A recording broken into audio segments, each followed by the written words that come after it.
Assalamualaikum warahmatullahi wabarakatuh, teman-teman.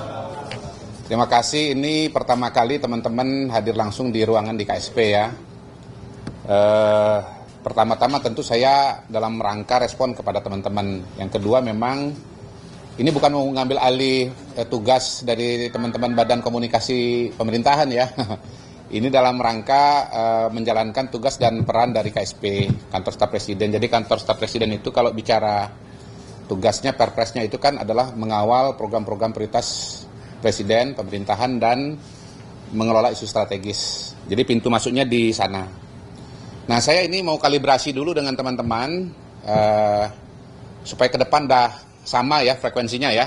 Jadi kita bicara mengenai hal-hal yang mendasar dulu sebelum masuk kepada tema-tema atau isu-isu. Jadi sekali lagi doorstop ini atau bicara dengan teman-teman media ini adalah dalam rangka pengawalan program prioritas Presiden dan pengelolaan isu strategis ya. Nah, terus terang teman-teman, tidak semua isu bisa langsung saya jawab ya. Teman-teman kan banyak tuh pertanyaannya panjang tuh, semua pengen ditanyain. Tidak selalu saya bisa langsung jawab ya. Karena apa? Karena mungkin harus cross check dulu kiri kanan ya kan. Satu urusan itu melibatkan berbagai macam KL. Yang kedua mungkin juga menunggu rapat begitu. Saya akan menjawab hal-hal yang saya tahu, tetapi tolong jangan didesak kalau saya nggak tahu. Ya, setuju ya teman-teman ya? Setuju gitu. Nah, mohon maklum kalau nanti saya bilang saya minta waktu untuk koordinasi gitu ya. Jangan kecewa, jangan marah gitu. Saya pasti berusaha sebaik-baiknya karena bagi saya teman-teman media itu adalah sahabat ya. Perjalanan saya teman-teman tahu itu adalah dekat sekali dengan media ya. Jadi dari 20-25 tahun yang lalu teman-teman saya di lapangan sampai jadi pemret, sampai berhenti jadi pemret, sampai pensiun, itu adalah bagian dari perjalanan saya gitu ya. Jadi tentu saya ingin membantu yang terbaik. Nah, kemudian ini penegasan lagi ya. Tujuan KSP itu, tujuan saya di sini adalah memastikan agar program prioritas Presiden berjalan dengan optimal. Ya, itu tugas KSP. Jadi KSP itu berusaha mengawal program prioritas Presiden dengan berbagai macam cara dalam berbagai tahapan. Sekalian menjelaskan nih mengenai KSP. Ada yang mulai dari perpres seperti sekolah rakyat, itu antara lain dibahas di sini. KSP ikut berperan dalam membidani lahirnya perpres mengenai sekolah rakyat. Kemudian cek persiapan di lapangan.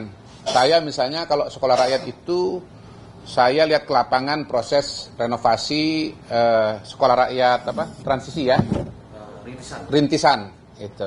Saya juga datang ke calon-calon siswa secara langsung untuk melihat, memahami siapa sih target dari program sekolah rakyat.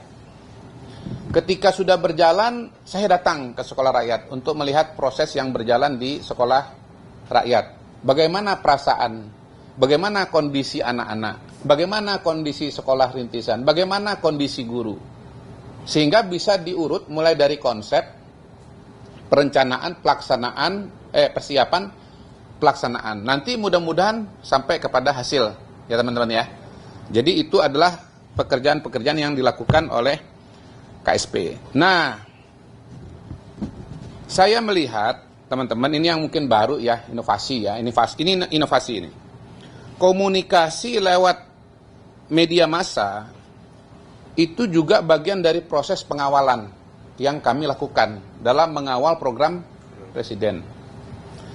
Ini era terbuka, era di mana cara komunikasi menyelesaikan masalah itu bukan hanya dengan komunikasi langsung dengan KL dalam rapat-rapat resmi atau komunikasi katakanlah tertutup atau terbatas ya dengan KL-KL begitu. Ini mungkin sesuatu yang baru teman-teman dan berpotensi menimbulkan nanti katakanlah pro kontra atau diskusi.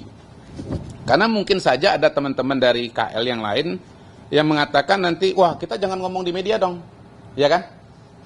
Tetapi hemat saya pada hari ini kita udah nggak bisa lagi dengan cara seperti itu. Kenapa? Karena ya pesan itu kan yang penting sampai. Dan lebih daripada itu teman-teman, masyarakat dan media itu harus tahu bahwa ada dialog di dalam pemerintahan. Ya namanya juga kan beda kepala, bisa beda pendapat, beda pemikiran, beda strategi dan seterusnya. Itu sah dan biasa saja dalam teknokrasi, dalam pembuatan kebijakan publik. Yang penting maksud dan tujuan sama dan kita ingin agar itu tercapai dengan baik. Yang tujuannya itu adalah manfaat sebesar-besar bagi rakyat. Belajar dari pengalaman terakhir, dinamika terakhir, khususnya di bulan Agustus, hemat saya, masyarakat harus tahu bahwa dalam pemerintahan itu juga ada kritik otokritik. Ya, saya ulangi ya, ada kritik otokritik yang tujuannya untuk mengoptimalkan program program pembangunan. Nah, termasuk di dalam proses itu adalah bahwa kalau ada masukan, saran, data, kritikan dari KSP kepada KL,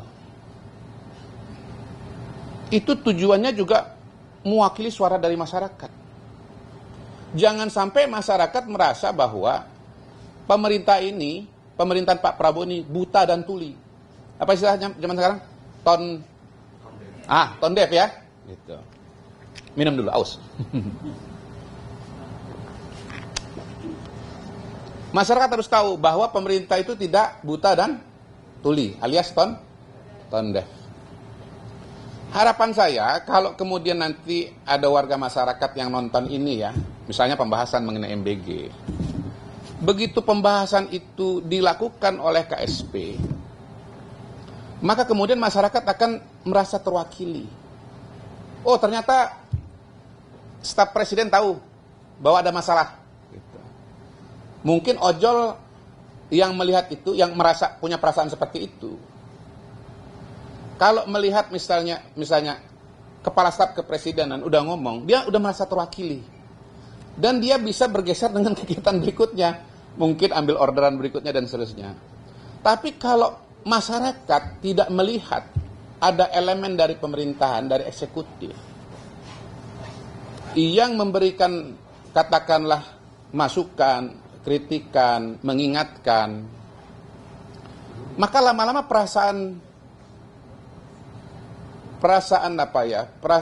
masalah-masalah yang dirasakan itu akan menumpuk. Bahasa sehari-harinya Pak, 4 kali ya. 4. Dan 4 ini kalau sudah sampai pada titik tertentu dia akan meletus gitu. Jadi saya harapkan komunikasi ini menjadi bagian dari proses ventilasi bagi apa-apa yang dirasakan oleh masyarakat. Kita hidup di era media. Medianya media massa, media sosial. Nggak ada lagi yang nggak beredar nih di tangan kita ini. Nggak ada lagi yang nggak ditonton, betul kan? Nggak ada lagi yang nggak beredar. Ada satu peristiwa, misalnya keracunan MBG, semua orang nonton, nggak ada yang nggak tahu. Nah, kalau pemerintah nggak ngomong mengenai hal itu, itulah nanti muncul penilaian bahwa pemerintah itu buta dan tuli gitu. Jadi kita ketemu hari ini teman-teman untuk menunjukkan bahwa pemerintah tidak buta dan tuli gitu. Selain mau mengawal program-program pemerintahan ya, program-program presiden. Yang jelas kami di kantor staf presiden ini tidak mau presidennya disalahkan. Saya tidak mau presiden kita ini disalahkan. Padahal beliau keberpihakannya kepada masyarakat luar biasa. Semua yang dikerjakan lepas dari setuju tidak setuju itu diniatkan untuk memperbaiki harkat dan kehidupan masyarakat. Itu harus diketahui. Dan sekali lagi kami mengawal program prioritas presiden supaya bisa berjalan dengan baik. Itu tujuan terpentingnya. Nah, teman-teman sekalian, mudah-mudahan statement terbuka ini, ya, selain ini kalibrasi dengan teman-teman, kalibrasi juga dengan masyarakat, juga kalibrasi dengan teman-teman dari KL. ya sahabat-sahabat di kabinet, ya menteri-menteri. Mudah-mudahan kalau nanti saya bicara ini, bicara itu nggak marah, ya. Kalau nanti KSP menyampaikan data, tolong jangan marah sama saya, tapi panggil stafnya, ya, betul ya. Panggil stafnya, dikonfirmasi, betul nggak misalnya ada peristiwa begini.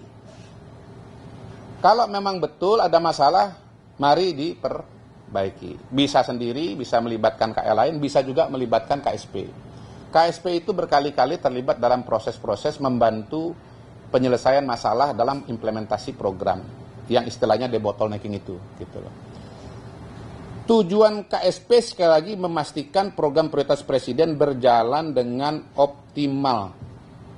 Ya. KSP ini membantu Pak Mensesnek, udah sibuk tuh nyiapin peraturan-peraturan. Seluruh peraturan-peraturan di tingkat nasional ini berbagai macam di KL larinya ke situ, udah sibuk. Pak Seskap udah sibuk ngawal kabinet, ngawal presiden. Nah sekarang yang ngawal program siapa? Gitu. Ya KSP itu. KSP ini mengawal program-program prioritas presiden. Ya. Bila perlu nanti data dari KSP yang disampaikan lewat teman-teman media ini, nanti dijawab juga dengan data oleh KL yang bersangkutan. Insya Allah KSP nggak akan balas-balasan. Ya udah kita menyampaikan data ya. Nanti dari KL nyampaikan data gitu. Tujuannya adalah solusi. Kita nggak akan balas-balasan, apalagi perang, apalagi kelahi gitu. Ini saya kalibrasi dengan teman-teman di kabinet. Ya mudah-mudahan tujuannya untuk menyelesaikan masalah gitu ya. Kadang-kadang ada yang kita sadari dari dalam, kadang-kadang diingatkan dari luar gitu ya. Yang penting semangatnya kita adalah sesama kolega di kabinet dalam rangka menyukseskan program prioritas presiden itu. Jadi kita di sini ada ya untuk mendukung dan menyukseskan program presiden. Tidak ada maksud dan niat yang lain. Itu tujuannya. Itu kira-kira kalibrasi dari saya ya. Kemudian berkaitan dengan pertanyaan-pertanyaan, mungkin mulai dari MBG dulu ya kali ya. Betul. Dari MBG. Oke, saya punya data ya yang disiapkan oleh Kedeputian 3 KSP. Jadi ada data dari 3 lembaga sebagai berikut. BGN 46 kasus keracunan. Ini pasti yang mau tanyakan keracunan kan? Ya. Dengan jumlah penderita 5.080. Ini data per 17 September. Kedua dari Kemenkes 60 kasus dengan 5.207 penderita. Data 16 September. Kemudian BPOM 55 kasus dengan 5.320 penderita. Data per 10 September 2025. Nah, tolong teman-teman jangan lihat beda angkanya. Ya. Teman-teman jangan ngadu-ngadu nih antar KL ya. Setuju ya? Tapi lihat bahwa masalah yang sama dicatat oleh 3 lembaga. Bahkan oleh BGN sendiri. Ya. Nah, yang kedua, angkanya secara statistik itu sebetulnya sinkron. Sama-sama di sekitar angka 5.000 ya. Kemudian dari elemen masyarakat ada namanya Jaringan Pemantau Pendidikan Indonesia, mantau lewat media, mencatat 5.360 siswa atau ya 5.360 siswa ya, tidak menyebut berapa jumlah kasusnya. Berdasarkan asesmen BPOM, nanti follow up-nya kalau mau lebih detail tolong kontak BPOM. Puncak kejadian tertinggi pada bulan Agustus 2025 dengan sebaran terbanyak di Provinsi Jawa Barat. Secara umum, penyebab keracunan A. Higienitas makanan, B. Suhu makanan dan ketidaksesuaian pengolahan pangan, C. Kontaminasi silang dari petugas, D. Ada indikasi sebagian disebabkan alergi pada penerima manfaat. Ya. Nah, ini contoh bahwa pemerintah tidak tone deaf, tidak buta dan tuli. Ya, Pak Mensesnek kan sudah merespon juga kan Jumat kemarin kan, ya, mengakui adanya itu, minta maaf dan akan evaluasi. Ini saya tambahkan data-datanya. Sekarang temuan kendala dan analisis cepat. 1. Compliance, ya, soal apa? Permasalahan. Dan mudah-mudahan nanti usulan solusinya. Catatan Kemenkes pada September 2025 bahwa pada 1.379 SPPG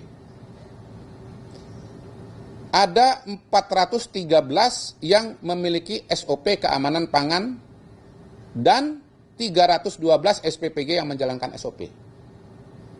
Dari sini kan sudah kelihatan, kalau mau mengatasi masalah ini, maka kemudian SOP-nya harus ada, SOP keamanan pangan harus ada dan dijalankan.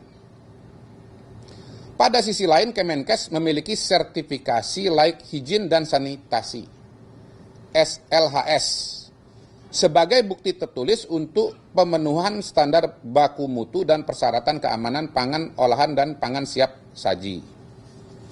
Jadi singkatnya, SPPG itu harus punya SLHS dari Kemenkes sebagai upaya mitigasi dan pencegahan keracunan pada program MBG.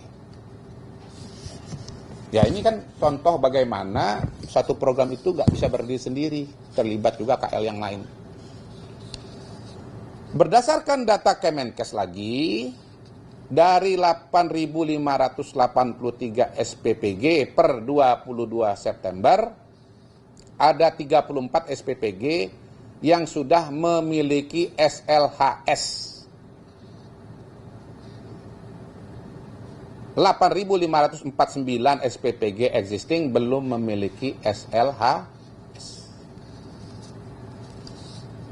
Hasil koordinasi dan pengecekan yang dilakukan oleh Kedeputian 3 KSP bahwa dari sisi regulasi dan aturan telah diterbitkan oleh BGN dan dibantu oleh BPOM. Ya, PR-nya adalah sisi aktivasi dan pengawasan kepatuhan. Kemudian soal maturitas dan manajerial SPPG. Data BPOM menunjukkan 9 dari 10 SPPG yang melaporkan insiden keracunan pangan pada periode Agustus-September 2025 adalah SPPG yang baru beroperasi kurang dari 1 bulan. Ya, jadi memang ini ada sisi-sisi rentannya. Katanya kalau pesawat itu paling riskan itu pada baru take off itu ya. Apa itu judulnya? 10 berapa detik apa itu ya? Apa menit? Hah? Ada judul novelnya itu? Itu dia, kritikal relevan itu dia. Itu. Jadi di sini di BGN ini ada critical one month. Critical 30 days. Kira-kira begitu. Waduh, jangan senyum nanti ini lagi ngomongin keracunan nanti dipelintir lagi ini. Random check yang dilakukan oleh Kedeputian 3 terhadap beberapa SPPG, masih terdapat SPPG yang belum terinformasi dan mengaktifasi penerapan SOP di atas. Kemudian, ya, mungkin perlu dipikirkan strategi baru untuk mengejar target 30.000 SPPG. Sekaligus mengurangi risiko adanya pungutan-pungutan liar oleh yayasan kepada investor SPPG yang pada gilirannya akan menurunkan kualitas bahan dan gizi. Ya. Contohnya nih, kalau sekarang prosesnya dari bawah ke atas, mungkin bisa top down. Bahwa dari atas ini orang melamar ke yayasan-yayasan, nanti baru ke BGN. Orang itu maksudnya investor. Mungkin lama ini. Alternatif, ya, ini konkret aja nih langsung. Tawaran dari KSP. Dari target 83 juta penerima dan 30.000 SPPG. Langsung saja itu dibikin titik-titiknya. Dan dibuka kepada publik. Silakan siapa yang mau membantu proses pendirian SPPG. Dengan cara seperti itu orang tahu titik-titik yang ada, bisa daftar, online, tinggal dibuka saja, lalu ikut prosedur. Mana yang daftar memenuhi syarat diberikan kesempatan untuk membangun. Begitu lewat dari batas waktu, tidak berhasil, gagal, diganti dengan pendaftar berikutnya. Ya toh? Dengan cara seperti itu, langsung seluruh Indonesia akan tahu titik-titik yang masih tersedia atau masih tersisa. Ya, saya sebut masih tersisa karena ini sudah banyak yang berdiri. Yang kedua, dengan cara itu bisa mengurangi adanya pungli-pungli oleh yayasan-yayasan yang keluar dari koridor.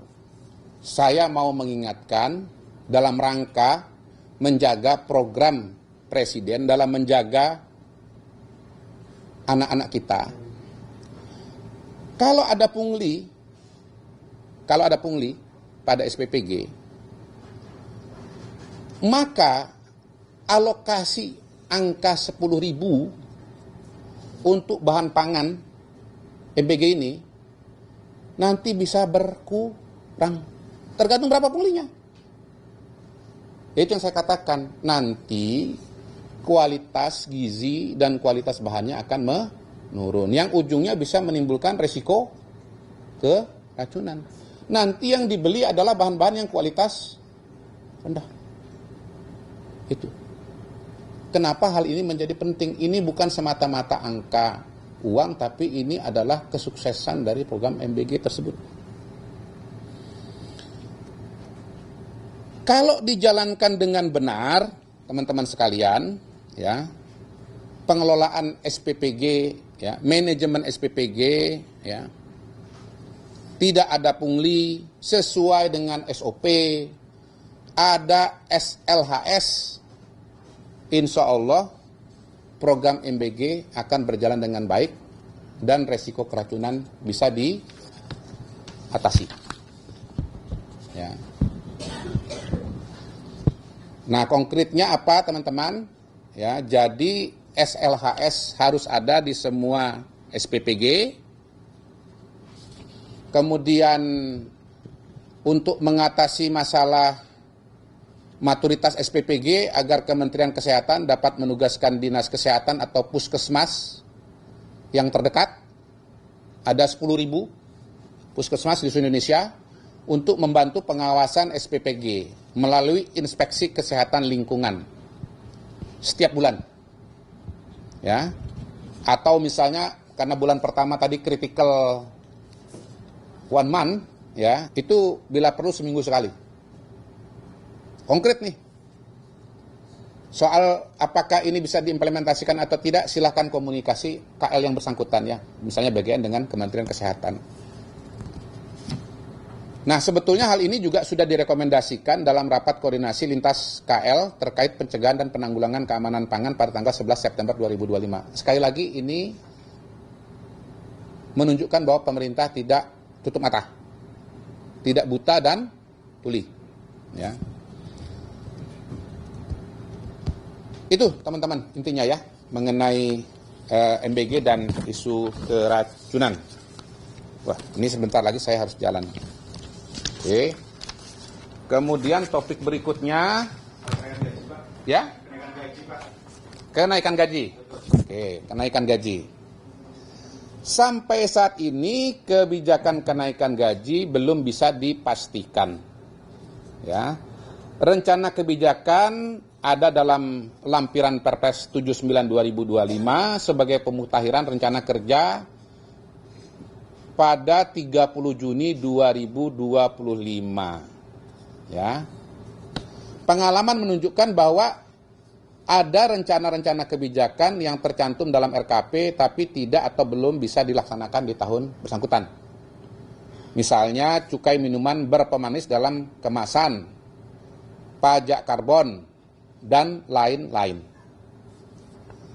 Penjelasan kepada media pada tanggal 19 September oleh Pan RB menyatakan belum ada pembahasan, ya, dengan Kementerian Keuangan.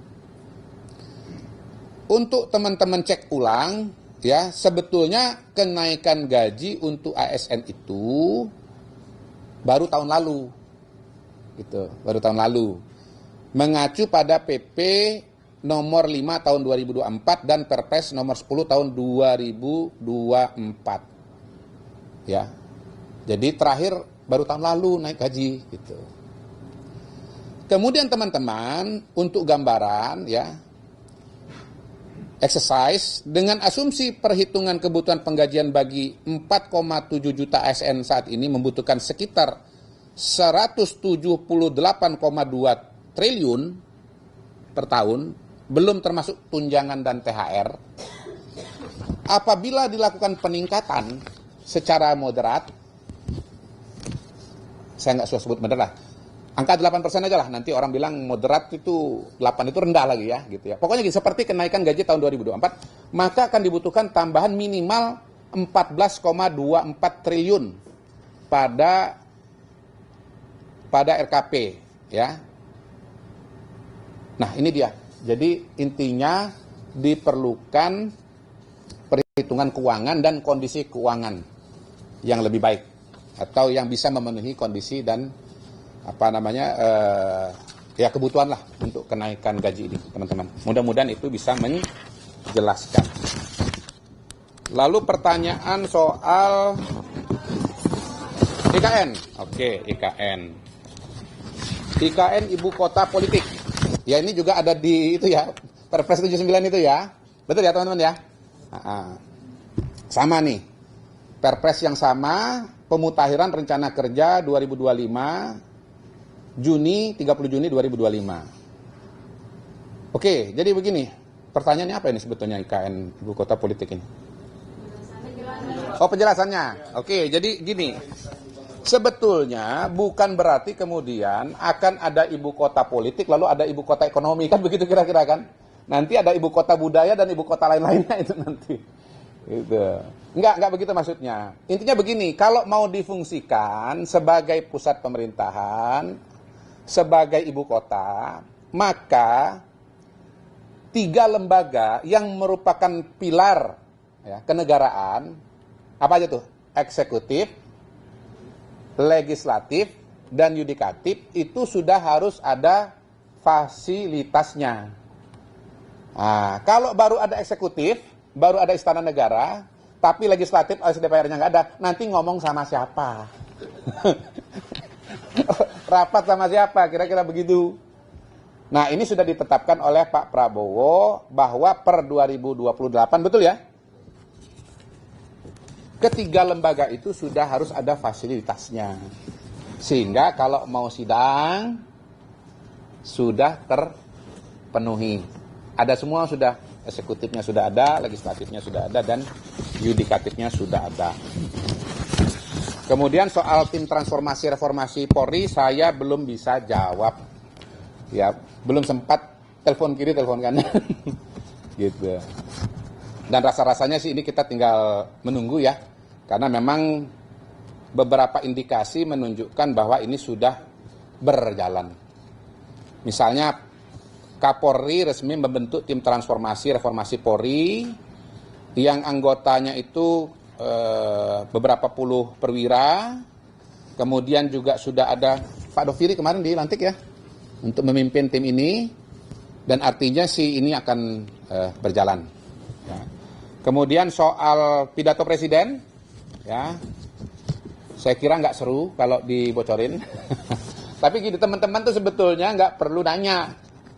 Kalau kisi-kisi tinggal dilihat saja selama ini presiden, kalau isu-isu internasional itu talking pointnya apa gitu.